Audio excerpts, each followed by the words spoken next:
Welcome, folks, to the Ken Matias Sports Podcast, episode 11. I have another wonderful guest with me. It's Zach Ventola, right? Ventola? Yep, Ventola. I wanted to make sure I was saying that. That's why I stopped. Zach Ventola of Patriots Nation Nightly, co-hosted by Ben Belford Peltzman, which you guys do a wonderful job. I appreciate what you and Ben do, writing, podcasting. Talk a little bit about that before we dive into the Pats.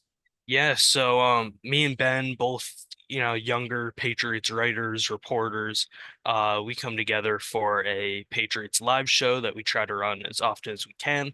We're just talking Patriots on live streams. It's Pats Nation Nightly on Instagram and YouTube, and then Pats Nation Night is where you can find it on X or Twitter.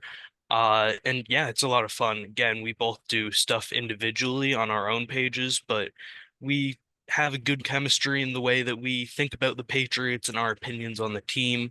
Both younger minds within this writing and reporting community. So I think that we mesh well, pretty well together, and I hope that everyone who listens enjoys it as well.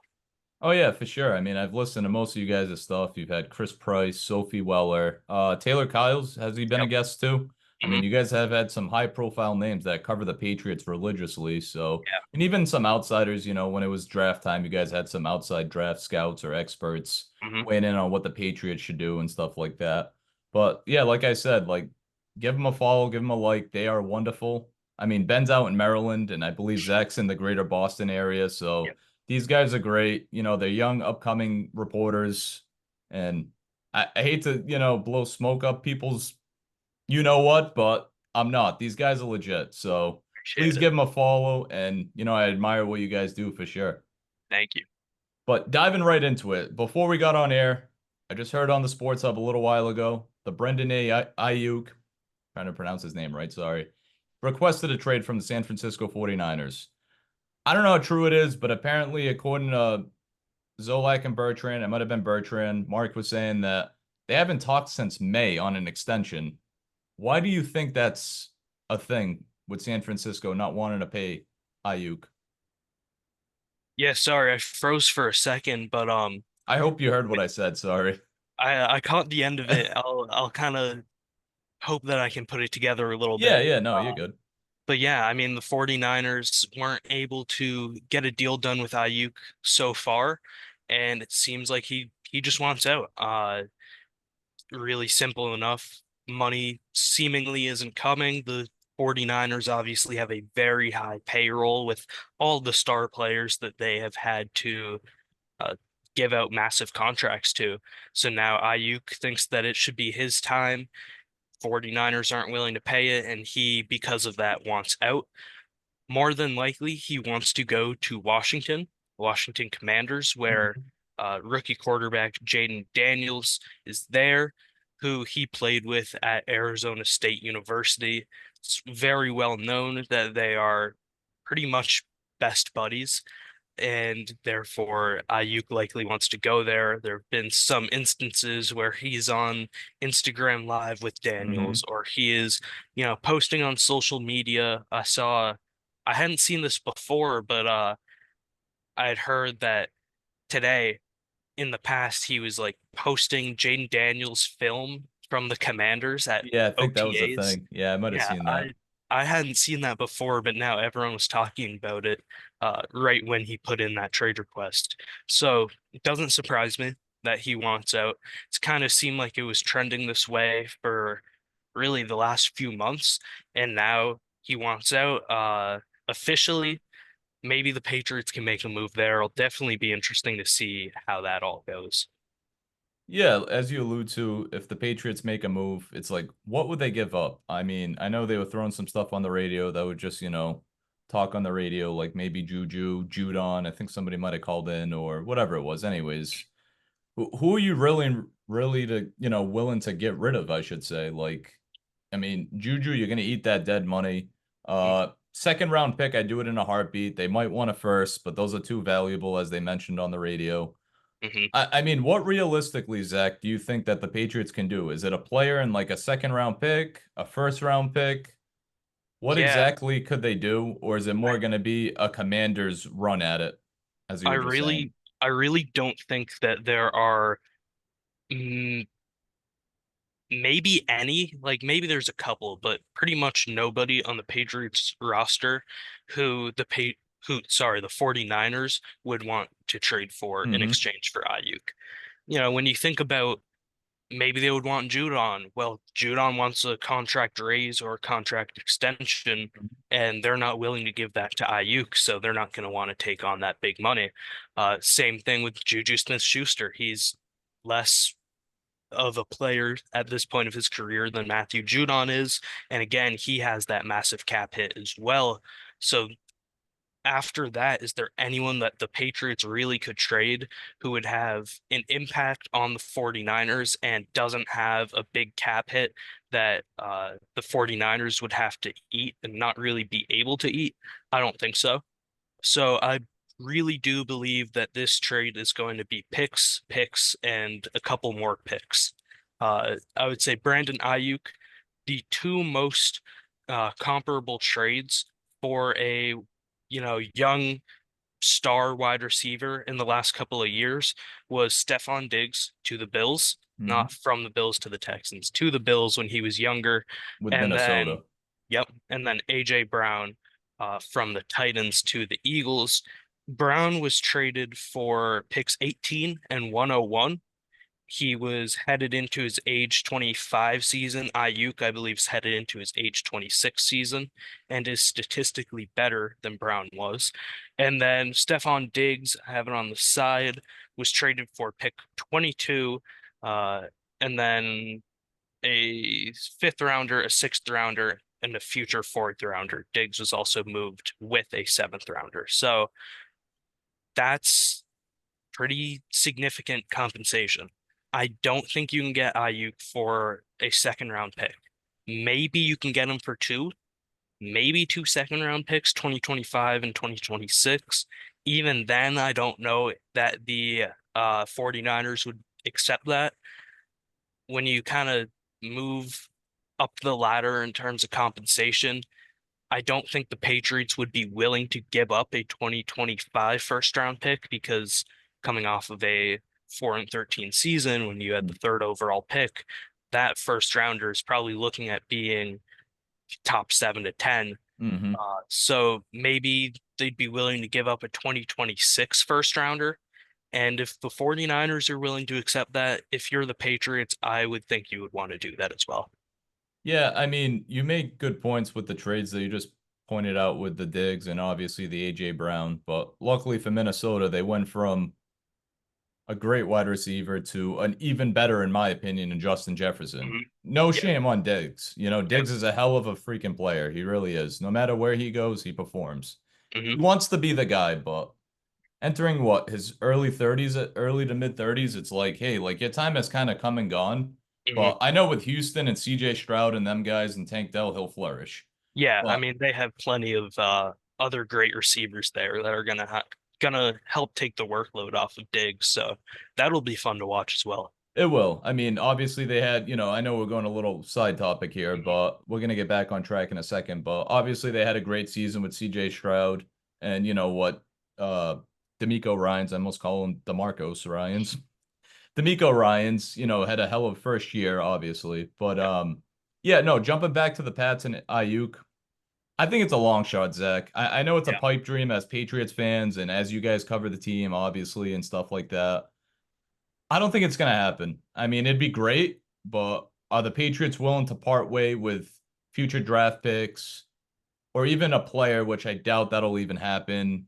mm, Like, even if it's like a second round and like a fourth or a fifth round, just do it, like yeah, try. But as you said earlier in the podcast, obviously you said he keeps wanting to play with Jaden Daniels, which they were teammates at Arizona State. yep, It's probably more than likely going to happen if Dan Quinn and company and the bunch can get a great trade going. But I don't get your hopes up. I'm not getting my hopes up because I always get these rumor mill hopes of, yeah, the Patriots are going to do this. And then all of a sudden it's like, you're just disappointed in the end. So, I mean, I don't know if you got anything else to point out, with Ayuk before we go on to training camp, but any final thoughts on yeah. what Just realistically could happen? just real quick, as you were talking, Josina Anderson tweeted out that within the last couple of weeks, so before Ayuk officially made that trade request, the Patriots reached out to the 49ers inquiring about Brandon Aiyuk, Wow. but they were told that he's not available for a trade. So now that he has officially requested that trade, and he'll be available, but then again, the 49ers also had Deebo Samuel request a trade a few years ago, and they were able to work that out. Maybe Hmm. the same thing happens with Ayuk. Uh, like you had said, I do think it is unlikely. I don't think he would be requesting a trade if Jaden Daniels were still at LSU or still in college, was in Hmm. the NFL, whatever it may be. I think he wants to go to Washington. I think that's going to be where he ends up. And I also think Washington could offer potentially more than the Patriots. I would not be surprised if Washington is more willing to give up a 2025 this upcoming year first round pick, whereas the Patriots probably shouldn't. Yeah, true. Obviously, Washington's still kind of in a rebuild mode. They got Dan Quinn, first year head coach. He coached the Falcons a few years ago.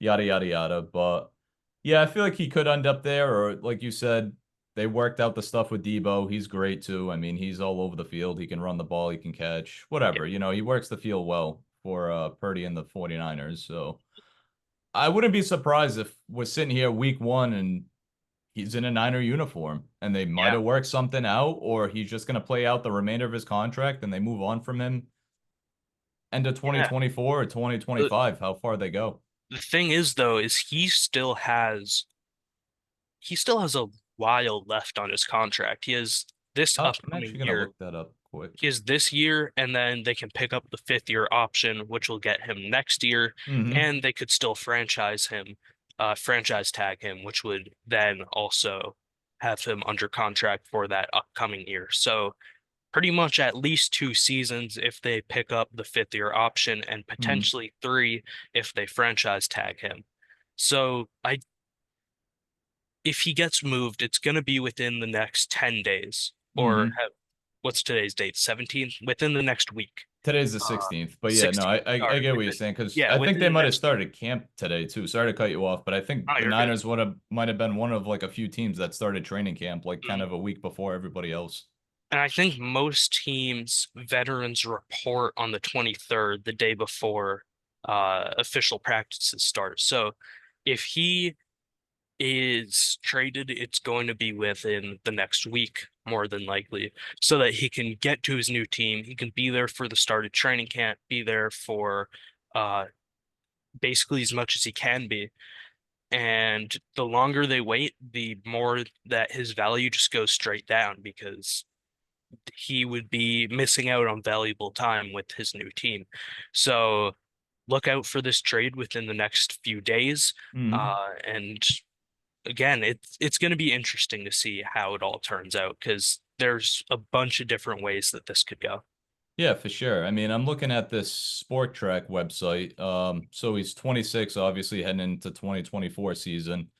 Looks like his base salary is set to make 14.124 Yep. million. So not bad. It says, a club option, and then next year he'll be 27 in 2025. He's an unrestricted free agent. So they got to gamble. They either let him play it out and then just let him walk in free agency heading into 2025, or they just make men's and both sides, agree on a new contract. But Yeah.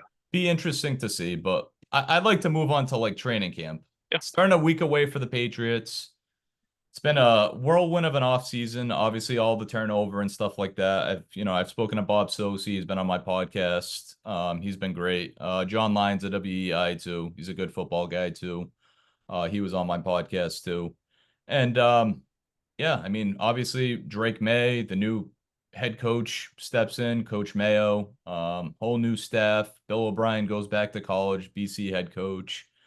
What's your thoughts so far the past 6, 7 months since, losing to the Jets, I think the final week of the season? It's been different, obviously, For sure. and I think losing to the Jets kind of entails that. I mean, Hmm. losing to the Jets is definitely different. In the snow and Belichick walking away all hooded up. I'll always remember that. Yeah. But yeah, I mean, just obviously moving on from Bill and then hiring Mayo, having a few coaches walk like Steve Belichick, Yep. bringing in a bunch of new guys really from everywhere. Like defensive coordinator DeMarcus Covington is obviously an in-house hire, but then Alex Van Pelt came from Cleveland, and Hmm. you have, 10, 15 new coaches that are just coming in from pretty much any college, any NFL team. So it's been different, and although I know we haven't been able to be there at practices in the spring and be there at the Gerard Mayo's like inauguration, Yeah, yeah, press yeah, conference. Yep. introduction. We haven't been able to be at any of those, but just the sense from the media who's been reporting on that, who has been there, it has been a completely different type of situation. So we'll see how that really impacts training camp. There has already been the change of announcing all of the dates immediately, way before training camp begins, and then also moving the time a little bit from, I believe, 9:30 to 11. I believe you're right. Um, Yeah, I think it's 11 that the fans yep. can come in and the public can watch. So it's Yeah. probably like 11:01 or whatever it is. Yeah. It would be something along those lines. Usually it's about 2 to 2.5 hours. Hmm. Um, but yeah, moving practice a little bit back in the day. Uh, that's obviously a change, and we'll see how the actual practices are impacted to see what drills that are, Belichick classics, which ones go away, if there's any new ones that kind of roll in. The layout of the practices is all going to be very different with this new regime, but I am definitely excited to see how this all pans out. Me too. I mean, obviously, both of us, Ben, whoever else, a lot of people around our ages have grown up with greatness. That's all we known was win, win, win. Mm. Since 2020, it's just been a downward spiral of this is how they were in the early 90s before the Crafts brought them. Yeah. And it's like, all right, we were spoiled all those years. Brady did a hell of a job. He's a legend for sure. And now 2020, Cam Newton comes in and he's supposed to be our savior. June, July, they sign him. No. 2021, the resurrection of Mac Jones, they draft him. Great. I mean, had a great first year with McDaniels in the bunch. I'm like, this guy could be the future. Then 2022 is the downward spiral of Patricia and the lovely Joe Judge. Yikes. 2023, O'Brien's going to save him. No. 2024, he's out the door to Jacksonville. He's back home. So, and Yeah. Drake May's the new regime with Jacoby Brissett rejoining the Patriots. So, it's just been crazy the past 6, 7 months, and now we leading into training camp a week from today, and it's like, what do we expect? I mean, obviously, Sosi alluded to when I spoke to him is like, hey, we've only seen these guys with shorts and t-shirts and Yeah. things, this and that. We haven't seen pad practice, obviously. So, I mean, do they usually start right out the gate with padded practice? They do, right? The first day? No, no, No, they're no, not they allowed they to. they They used do to they do shells sometimes on the shells. Yep. I'm not sure if they do it on the first day, but Hmm. either the first or the second day. Usually it's like the second week that they start doing full pads. And that's really when you get to tell like, okay, this guy's making a name for himself. Hmm. The offensive line's looking good or the offensive line's looking bad. They have to replace this guy with this other one. Um, defensive line's looking good, running backs especially. You can't really tell in OTAs, spring practices, how running backs are doing because that's a contact position. You have to be able to uh, depend on your blocking, which you Hmm. can't do in the spring. You have to be able to break tackles, which you can't do in the spring. So OTAs are all passing pretty much, but training camp, that's when you're going to be able to see really how the offensive line is blocking and how the running backs are adapting. And that's going to be pretty huge for the Patriots, especially with really not having a like decided RB3. They have Ramondre Stevenson, who will obviously make the roster. They have Antonio Gibson, who will Will make the obviously make the roster. roster. But then is Kevin Harris your third guy? Is Deshaun Fenwick or I mean Jermichael yeah, Hasty. JaMychal Hasty. uh who is it? Terrell Jennings, he a running back. He Um, could be, not a guy that I've really heard much about. yeah, but They're it very thin in that department for yeah. sure. So really, again, but the point is that's when you're going to find out these are the guys who are really making a name for themselves and can make the roster as their RB3. Yeah, I mean, obviously Steven and Gibson is a lock, and I feel like they're both the same player. They're both a pass catch first running back. I mean, a little screen out of the backfield, yada yada yada. I feel like they both complement each other. Zeke's more of a power back, obviously, that he was getting older, but I feel like he had a decent 2023 season, even though it was a down year for the whole team itself. But I mean, he goes back to Dallas because he fills the hole, I should say, that he left there signing with the Titans. But I mean, what's your thoughts so far? What we've heard about Drake May, Jacoby Brissett, how he keeps teaching them, and I mean, May seems like he's really, really excited to be here and drafted by New England. So, what's your thoughts so far? Him being a Patriot like 3 months in. Yeah, it's I don't think the Patriots have really had a guy of Drake May's caliber at quarterback in terms of pure talent coming out of the gate since Drew Bledsoe. Brady was obviously a sixth round pick. Underrated, yeah, yeah, yeah. Yeah, he didn't have the most talent coming straight out of the draft.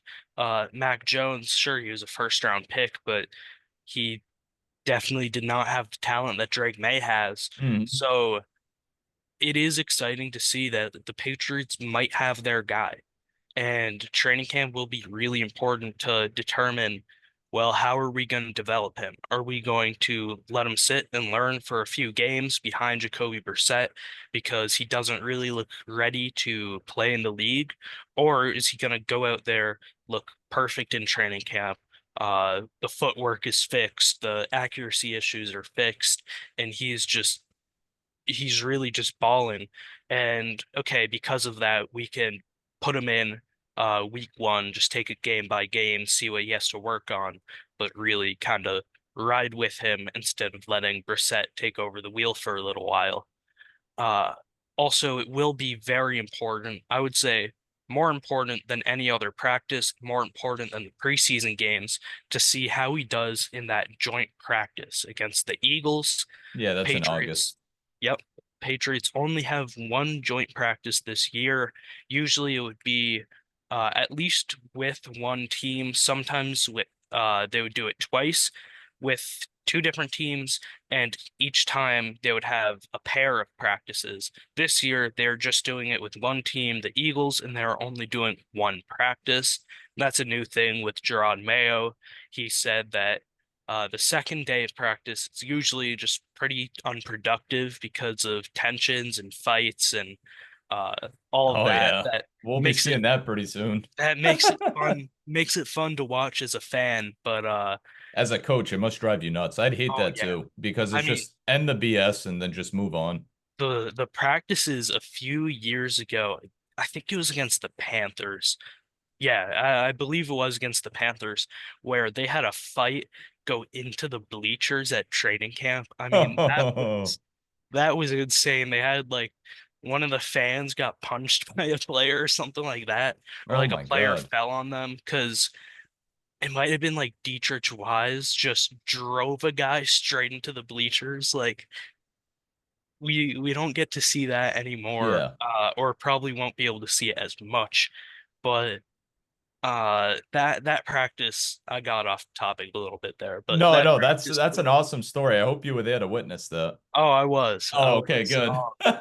But yeah, that practice will be very important for Drake May because in the preseason, in the games that he's going to be playing, which is probably all of the preseason games, at least for a quarter or half of it, he is going to be going up against third and fourth string players who won't make the roster Bubble or will guys. be, yeah, or bubble guys. Might not make the roster, aren't the most talented, or he'll be going up against maybe some of the starters, but they're not going to really be trying that hard because it's the preseason. They're just going Hmm. to go out there, get warmed up a little bit, kind of get adjusted, but then get subbed out pretty quick. Whereas in training camp, I mean, those guys are going to be trying much harder. You're going to be going up against that top starting unit, and that's going to be where we can tell like Drake May is or is not the guy, at least immediately. That's how Mac Jones was able to get his starting spot. He pretty much the whole time of training camp was taking reps behind Cam Newton. It seemed like Cam Newton was going to be the starter at least right away, maybe for the whole season, before Mac Jones is ready. Mhm. And then he went out there, and I believe it was against the Giants. He just cooked them in a joint practice. And from that point on, Mac Jones was the guy for the Patriots, even though that obviously didn't turn out as well Short-lived. as, yeah, as well as you would have hoped. But Yeah. again, that's just how important these joint practices are. That's really when you're going to be winning and losing jobs. Well, it's a good thing they're doing it with a team, that's what, 2 years removed from the Super Bowl, even though it's going to be a lot of, backups. I'm not going to say scrubs, but a lot of bubble guys trying to make the Yeah. team. But obviously, Nick Sirianni, I should say, and the bunch and Hurts, they might go against Hurts. Who knows? The defense might play against Hurts. And it's nice that they just played them last year in the first game, which we should have won, but I'm not trying to be biased. I mean, if Kayshon Boutte would have kept his feet in bounds, but that's another story for another day. But no, I'm excited for Drake May. I wasn't as hyped as many people were because I wanted that mobile Jaden Daniels quarterback. Mm. I love the pocket quarterbacks. He still has the ability to run. I mean, is he going to run for 80 yards a game? No, but I mean, seems like he's a little more mobile than maybe Mac. I mean, Mac Oh, would run a much little bit more. too. Yeah. He's much more mobile. He's a like 10 times better athlete than Mac Jones. It's not really even close. And that's not like not against you saying that. I'm just in general, like No, no, I he is understand for a sure. significantly better athlete.